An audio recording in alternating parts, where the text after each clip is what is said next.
This is Kitish now, a special place for orphans in Kaluga region 300 kilometers from Moscow. Started in 1992 by a small group of volunteers attracted by the vision of Dmitry Morozov. Life in Russia is often much more challenging and harsh than it is in the West. Orphan children tend to grow up with no belief in themselves. Life is nothing for them. They are at the bottom of the heap and they know it. Because in orphanage, people take care of you just because it is their duty. And in Kitish, you have real family and people who love you. At the heart of the model pioneered by Kitish is the idea of fostering within a community. Children live in a house with one family, but most meals are communal, and there are weekly activities and celebrations which everyone is encouraged to take part in.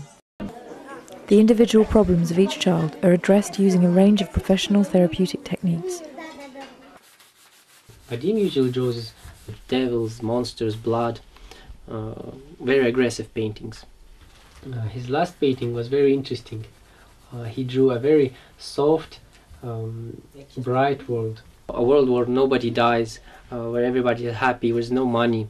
Vadim is trying to express himself, to show the other people that he's not bad, as he used to think about himself, for example in the orphanages or from his parents who abandoned him.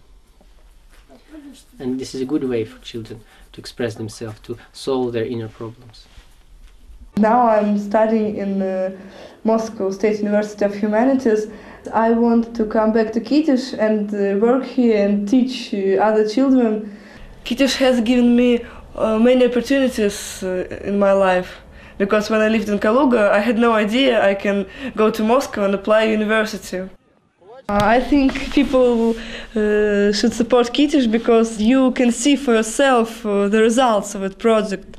You can see our graduates who are studying or living with their new families, married, working. They are successful and no one of them is in jail or something like that. In children's home, I just don't feel good. Kitish give me a home and family.